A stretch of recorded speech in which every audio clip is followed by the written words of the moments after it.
Welcome to New York Power Authority's webinar series on SAP Ariba.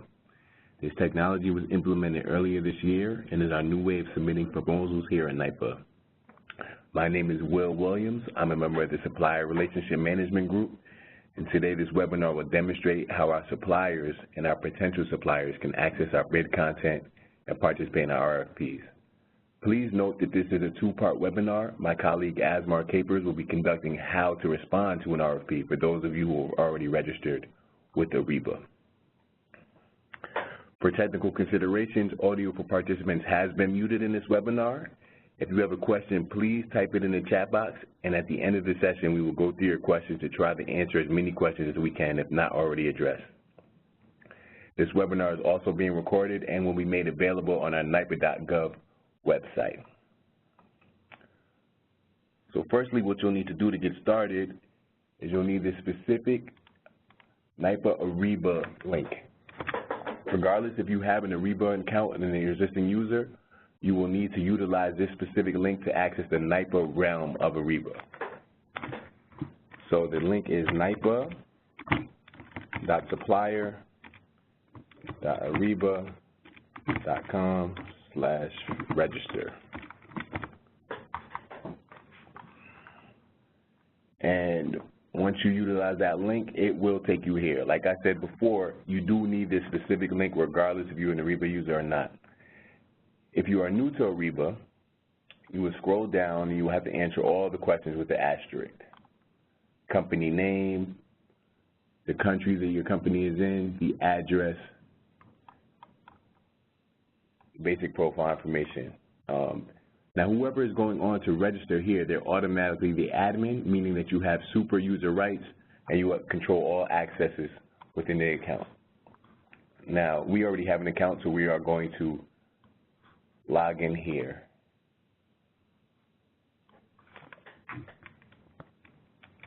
Type in our credentials here.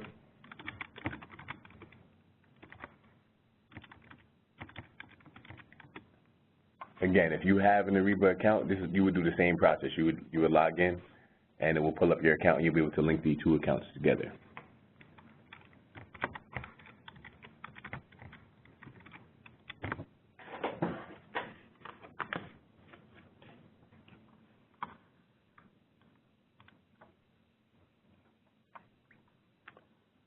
Select continue,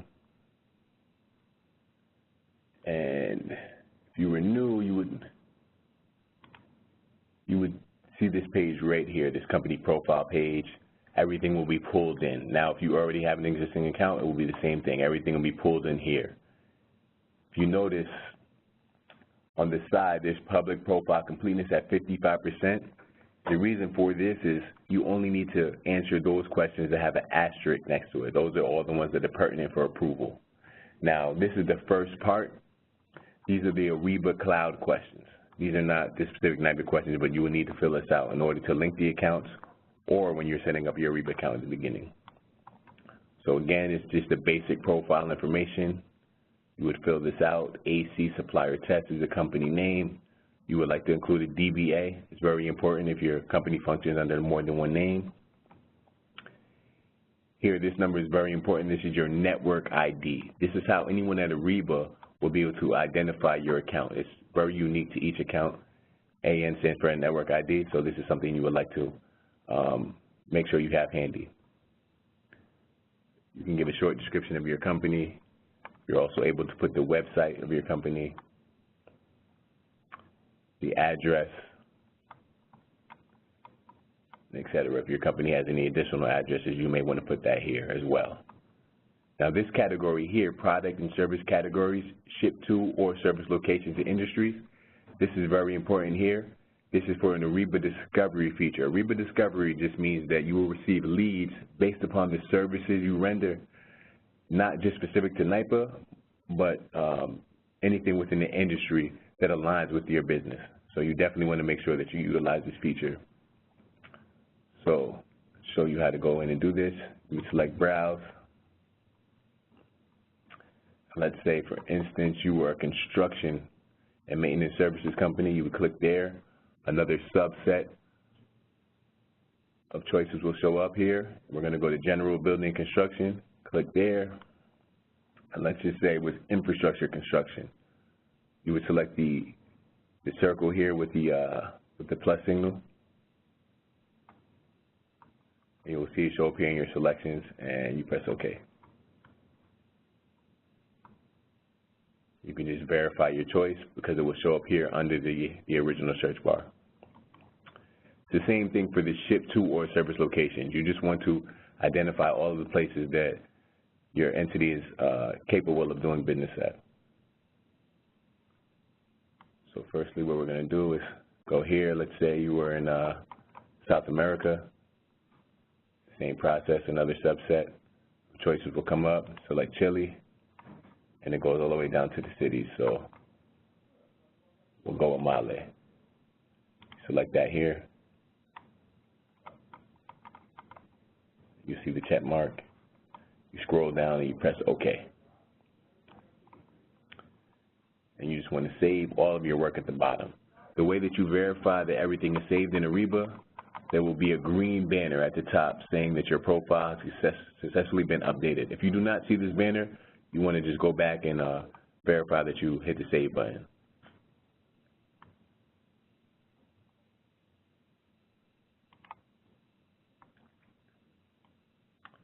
The next tab here is your business information tab. Now, this is pretty important here, the year founded and number of employees. Even though there's no asterisk here, you do want to fill this information out because it will be pulled into our supplier profile questionnaire, which we will get into a little bit later. So the year founded at your company, 2016 here, the number of employees, your annual revenue, that is not pertinent. Your financial information, what type of business you do. There's a drop down of sole proprietorship, nonprofit organization, or partnership. You can select from any one of these choices here.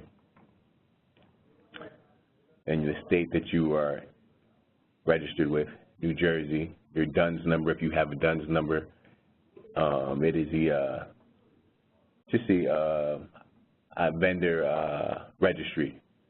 vendor registry number based upon the type of business that you do. If you do know it, you do want to put that there. Now, if you already have an Ariba account with another partner, you will have to call Ariba in order to be able to link the accounts because the DUNS number is only able to be used once. The next thing here is your tax information. Definitely want to include your tax ID here, your state tax ID. If you're a foreign entity, you want to include your foreign tax ID. We are able to do business with foreign entities. Scroll down. All of this information is not pertinent, but it is your choice if you like to fill it out. Shareholders, executive boards, bank information, type of business you are again here. So we'll go down and save this.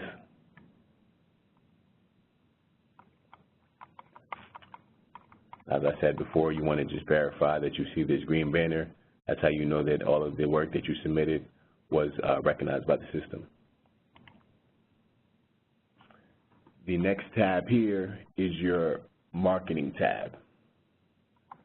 If you have any social media handles that you would like to include for marketing purposes, there's one for Facebook, Twitter, LinkedIn. You're also able to give a company description, just a short description. Again, this is not pertinent. You're even able to upload your company logo. You would just save it locally to your desktop. You would select Browse, and you would upload what your company logo was here. Any other attachments or external links that you would like to upload, or any showcases or anything that you would like to give your organization more visibility or separation from the other entities, you're able to do that as well.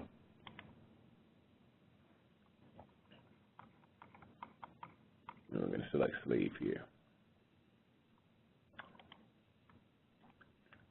Now here you're also able to add your contacts. For instance, if the person who was setting this up was not the person that you would like us to speak to, there might be different access roles associated with different users. Now, You'll automatically be the main email address, the admin of the account. That will automatically be pulled in here. The contacts as well. As I mentioned before, if you have a different title, somebody else that you want us to contact, you just add that here. You can select create. You can enter the person's name. We'll just go through it real quick. Joe Smith.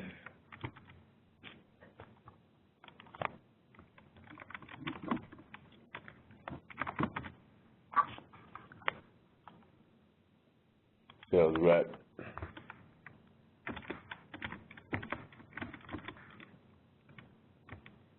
Let's add mine.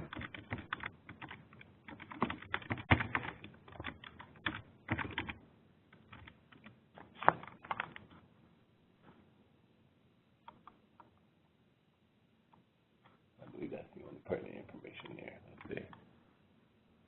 Save that, and you'll be able to verify that that went through.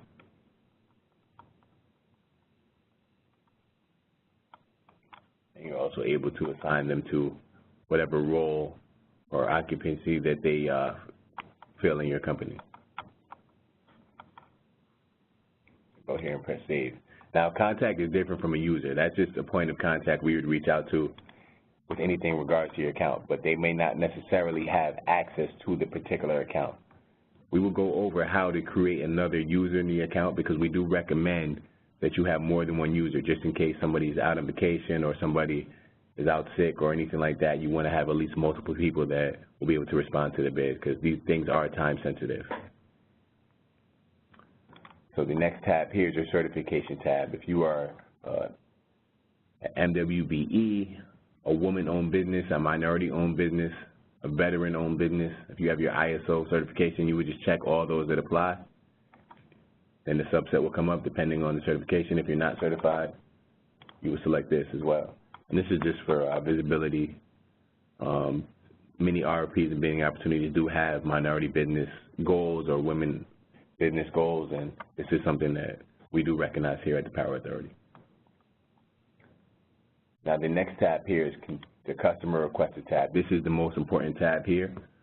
The way that you know that you're under the right Ariba realm is you will see New York Power Authority under the customer, and what you do here is select New York Power Authority, and this is our supplier profile questionnaire. This is the form that I mentioned before that is pertinent for our approval. Now, some of these questions are the same questions that you filled out before, and they'll be pulled in automatically. Just your EIN number. Now, question number 2.2, this is very important. This is your tax verification form. You will not be approved if you do not submit this form. For all entities that are domestic within the U.S., you will have to provide a W-9 form that is signed within 1 year of today's date. For all foreign entities, you will have to upload a W-8 form and include your foreign tax ID. Now you just scroll down. A lot of these questions are similar, very basic information, your DUNS number, what type of business you are, if you're construction, commodity, equipment, services. Again, here you actually upload your certification. Now, the certifications, for us to recognize them, do have to be within 3 years of today's date. Small business cert, DBE cert, that's disadvantaged business. If you've ever done business with NYPA, as you see, some of these questions have asterisks next to them because they are pertinent for approval. It's just basic sustainability, financial history. And once you go through this form, you can save it as a draft if you would like to come back if you need to verify some information. But once you go through this form, you just press submit here. And again, you check for the green banner. You have successfully submitted changes to your customer. This is only because we already have an existing account. For you guys, it will just let you know that you submitted it for the first time. An email will be generated. System-generated email will go to us. We'll verify that everything checks out in regards to the W-9 form and your certifications and whatever may have you, and you will receive an approval notification within 24 to 48 hours. It is a manual process, so please allow at least 48 hours before you receive that approval. So that's pretty much how you go through and initially register and wait for your approval to go through in the system. Now, what I want to show you here is how to create another user. As I said before, we do recommend that you have more than one user in the account, because if somebody's out of office for whatever reason, you want to have somebody else that will be able to access the proposals and participate in the bidding opportunities. So let's just go back out here so you see. So you'll go back to the home page. You'll select company settings, the caret here, and you'll scroll down to users under account settings. As you see, under the manage users tab, there's multiple users here, but we'll go through how to create another one right now. So you'll scroll down to create user,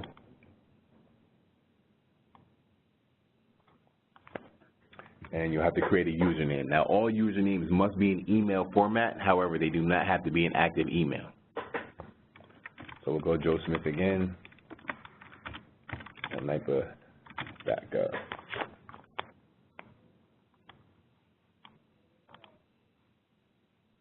Copy that.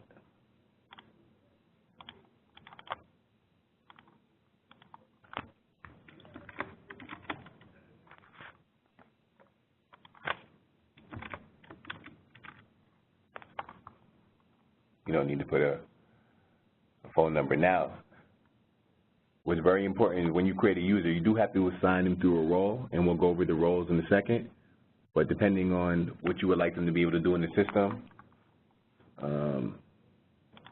you would assign them to that specific role.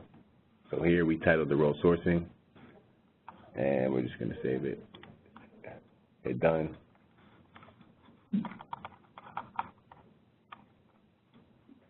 Back.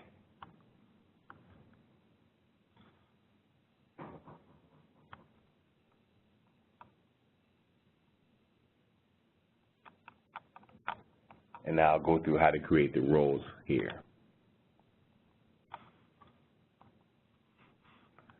So depending on what you would like the person to be able to access in the system, you have to create the role. First, you can title it whatever you would like. So here we're going to type RFPs. You don't need to put the description.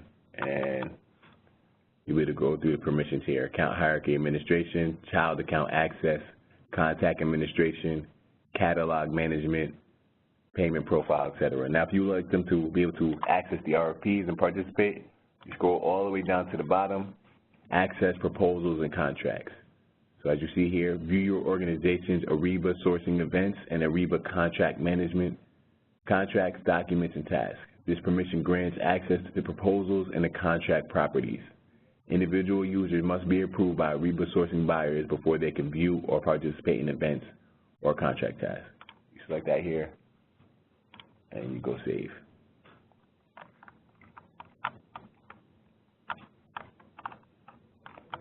As you see before, we showed you how to create the user and assign them to that particular role.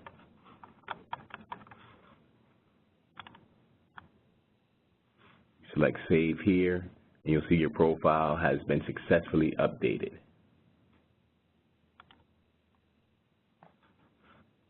I'm going to close that and go back to the home page again. And the last thing I want to show you guys is if you are a parent company, you have a sub, and you would like to link the accounts, you have the capability to do that as well. So you go back to company settings again, and you scroll down to the account hierarchy tab. You select that there, and you will go to link accounts. Select that here, and all you would need to do is just put in the username and the password for the account that you're trying to link it. The account admin will receive a system-generated email, and they just have to verify that it's okay that you link the accounts. It's simple as that, and the accounts will be linked, and you'll have the option to work off either account when you're signing in. Now, the account admin will have the option. They will have the option to do that. All right, so that's pretty much how you sign up for Ariba. It's pretty straightforward. It's not too painful. Now what I'm going to do is show you guys how to go to NYPA.gov and get a list of our bidding opportunities. So firstly, what you'll do here is go to www.NYPA.gov. You'll scroll over to RFPs in the top right-hand corner. very similar to what you guys use to sign up for the webinars here. All of this is high-level stuff, just letting you know what the latest things are going on in NYPA. Here's another webinar coming up. Scroll all the way down, select continue. And if you wanted to register for the first time, you select register. And this is very, very quick, just basic business profile information. You'll see first, last name, company, address, email address. But we already have an account, so we're going to go back.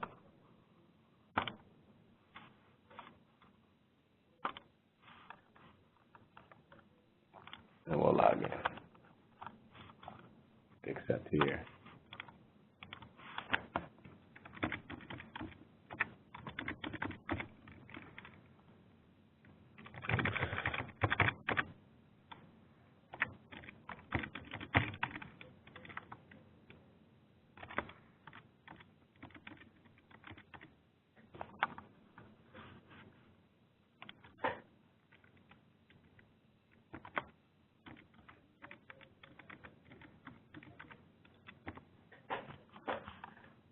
All right. And as you see, it says current bidding opportunities here. Now, based upon wherever your entity is, you're able to drill down. Here, you'll see there's many different locations based upon wherever you guys are doing business at, or you can select all and see all of our bidding opportunities. You're also able to segment by category. Now, we do recommend to subscribe for bid features here on the left-hand corner. If you utilize this feature, you'll be notified of all bidding opportunities on the day they're posted that are aligned with the services you render, so you don't have to keep coming back and checking all of the opportunities. Now, if you see some of these, most of these numbers have a Q number or N number. These are our NYPA identifiers. So if you're speaking to anyone internally at NYPA and you wanted to access a project or had a question about the project, you would give them this number here. So let's just click in here to show you guys what the format is for the RFQ listings. You'll see the category here as well. And what you'll do is you can download the scope of work. This is how you'll verify if this is something that you're interested in. You just open it up here. You just go through here. You'll see Niagara RM dual voltage GSU at Unit 13, deluge fire suppression system. And these are specific to each project. You can just scroll through the summary of your work and just verify if this is something that you guys are interested in. Once you do that, you can just scroll down here, and these are just the Ariba instructions, just detailing everything we just went through. And you'll select right here, request to participate in the RFP event by clicking here. Now, please note this is also a manual process. It takes about 24 to 48 hours for you guys request to go through, and you'll receive a access link that has the title of the event, and that's how you know that you've been invited to the event. So that's pretty much how you go through and register. It's also where you want to register on NYPA.gov, so you are aware of all of our current bidding opportunities. And next week, my colleague Asmar Capers will be conducting how to actually respond to the bid once you are approved vendor in the system. So I'd like to thank everybody for participating.